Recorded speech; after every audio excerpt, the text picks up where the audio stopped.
नमस्कार, ये आकाशवाणी शिमला है। अब आप राजकुमारी चंदेल से प्रादेशिक समाचार सुनिए। आज के मुख्य समाचार।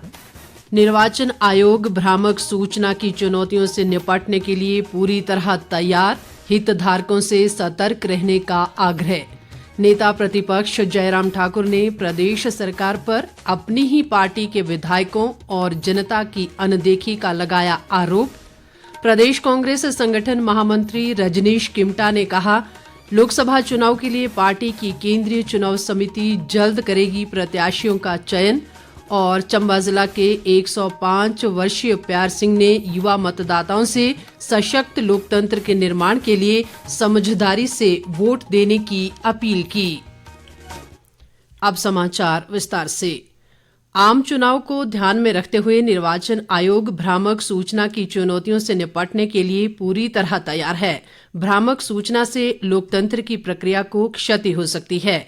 आयोग ने कड़े दिशा निर्देश जारी करते हुए सभी हितधारकों से जिम्मेदारी पूर्ण व्यवहार करने और सतर्क रहने का आग्रह किया है।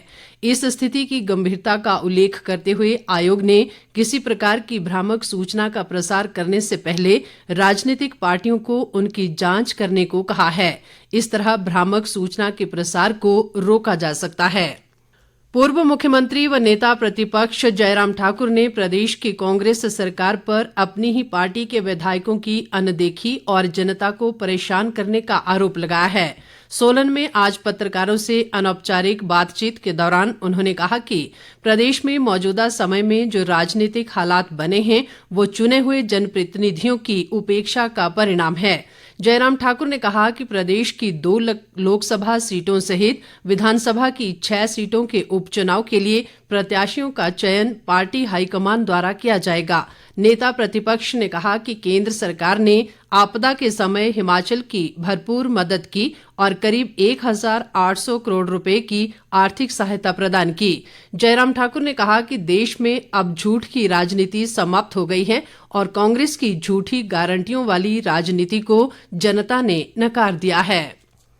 लोकसभा चुनाव के लिए शिमला संसदीय क्षेत्र से भाजपा प्रत्याशी व मौजूदा सांसद सुरेश कश्यप ने आज से चुनाव प्रचार शुरू कर दिया है।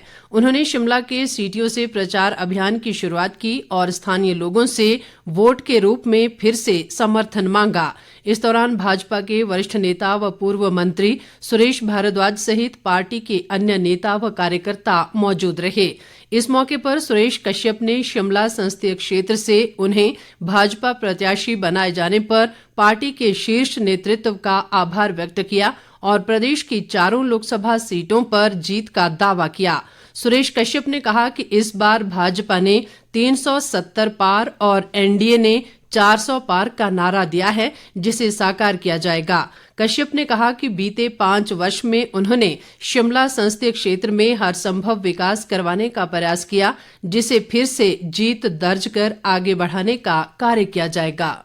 पिछले 5 वर्ष मेरा प्रयास रहा कि अपने संसदीय क्षेत्र के लिए जितना भी संभव हो सके हमने काम करने का प्रयास किया और आने वाले समय में भी मेरा प्रयास रहेगा कि अपने संसदीय क्षेत्र को आगे ले जाने के लिए हर संभव प्रयास करूंगा।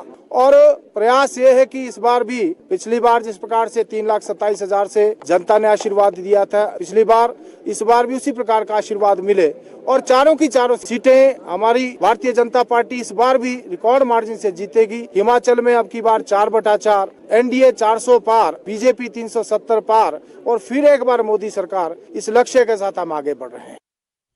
मुख्य सचिव प्रबोध सक्सेना की अध्यक्षता में आज शिमला में सड़क सुरक्षा को लेकर परिवहन विभाग की एक समीक्षा बैठक आयोजित की गई।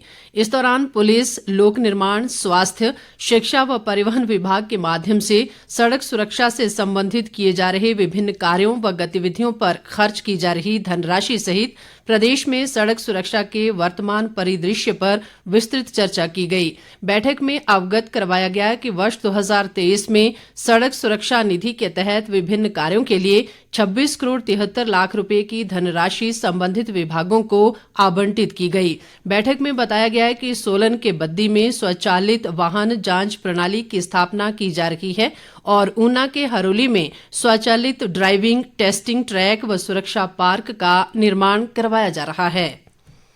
केंद्र सरकार द्वारा शिमला के समीप कुफरी स्थित फार्म में आलू बीज उत्पादन को फिर से मंजूरी मिलने के बाद अब आलू उत्पादकों को सुविधा मिलेगी। केंद्रीय आलू अनुसंधान संस्थान शिमला के निदेशक ब्रिजेश सिंह ने बताया कि 6 साल पहले कुफरी के फार्म में सिस्ट निमेटोड रोग बीज में पाया गया था, जिसके चलते यहां आलू का उत्पादन रुक गया था। उन्होंने कहा कि CPRI के वैज्ञानिकों ने अब सिस्ट निमेटोड को खत्म करने की तकनीक तैयार कर ली है, जिससे अब कुफरी फार्म में आलू उत्पादन हो सकेगा। ब्रिजेश सिंह ने बताया कि केंद्र सरकार ने 6 मार्च को हिमाचल और पहाड़ी राज्यों उत्तराखंड, जम्मू कश्मीर सहित अन्य सभी राज्यों में आवाजाही की अनुमति कुछ विशेष शर्तों के साथ प्रदान कर दी है। उन्होंने कहा कि संस्थान के कुफरी फागू फार्म पर उत्पादित ब्रीडर बीज पर्वतीय राज्यों को मुहैया करवाए जाते हैं। प्रादेशिक समाचार आकाशवाणी शिमला से प्रसारित किए जा रहे हैं। प्रदेश कांग्रेस संगठन महामंत्री रजनीश किमटा ने कहा है कि लोकसभा चुनाव के लिए जल्द ही केंद्रीय चुनाव समिति की बैठक में प्रत्याशियों का चयन कर लिया जाएगा। शिमला स्थित कांग्रेस मुख्यालय राजीव भवन में आज पत्रकारों से बातचीत में उन्होंने कहा कि पार्टी प्रदेश की 4 लोकसभा सीटों पर सशक्त उम्मीदवारों को उतारेगी। किमटा ने कहा कि इस संबंध में दिल्ली में हुई अखिल भारतीय कांग्रेस कमेटी की बैठक में पहले दौर का मंथन पूरा हो चुका है। उन्होंने कहा कि प्रदेश में कांग्रेस सरकार पूरी तरह स्थिर है और मुख्यमंत्री सुखविंदर सिंह सुक्खू के नेतृत्व में सरकार 5 साल का कार्यकाल पूरा करेगी। रजनीश किमटा ने कहा कि प्रदेश की जनता का विश्वास सरकार के साथ है और कांग्रेस पार्टी आने वाले चुनावों में अवश्य ही जीत हासिल करेगी। निर्वाचन विभाग द्वारा लोगों को मतदान के प्रति जागरूक करने के लिए जहां विभिन्न स्थानों पर स्वीप कार्यक्रम आयोजित किए जा रहे हैं, वहीं चंबा जिला के हटनाला वार्ड निवासी 105 वर्षीय प्यार सिंह आज भी मतदाताओं के लिए प्रेरणा स्रोत बने हुए हैं। वर्ष 1952 से अपने मताधिकार का प्रयोग करते आ रहे प्यार सिंह ने युवा मतदाताओं से अपने मत का प्रयोग समझदारी से करने की अपील की है, ताकि एक सशक्त लोकतंत्र का निर्माण किया जा सके। प्यार सिंह लोकसभा चुनाव को लेकर उत्साहित हैं और उन्होंने कहा कि वे इस बार भी अवश्य ही मतदान करेंगे। मेरा नाम प्यार सिंह है। मैं जब से इलेक्शन शुरू हुई है 1952 से वोट डाल रहा हूँ। अब और जैसे सर्विस में था तो इलेक्शन के लिए वोट पुराने के लिए बाहर जाते थे पार्टियों के साथ, तो वहाँ भी मैंने काम किया है। वोट डालना चाहिए कि हमारी अच्छी सरकार आए जो देश के लिए काम करे, और वोट समझ कर डालना चाहिए जहाँ देश का कुछ बने। युवा पीढ़ी सब कुछ कर सकती है, लेकिन कई तो पैसे मिलते हैं तो पैसे से लालच में वो वोट डालते हैं, और जो समझदार हैं वो डालते हैं वोट पार्टी को देखकर। जब मतदान होता तो मैं तो समझता हूँ कि वोट का हक जो है वो छोड़ना नहीं चाहिए। अपने मत का प्रयोग जरूर करना चाहिए ताकि देश का भला हो। इस बार मैं जाऊंगा वोट डालने के लिए। जून 1 को इलेक्शन है तो जरूर वोट तो मैं जरूर डालूंगा। कुल्लू की उपायुक्त तोरुल एस रवीश ने ग्रामीण व शहरी निकायों को सूखे और गीले कचरे के निपटान के लिए उचित व्यवस्था करने को कहा है। कुल्लू में आज एक बैठक में उन्होंने कहा कि कूड़े के उचित प्रबंधन के लिए शहरी व ग्रामीण निकायों को संयंत्र स्थापित करने की आवश्यकता है।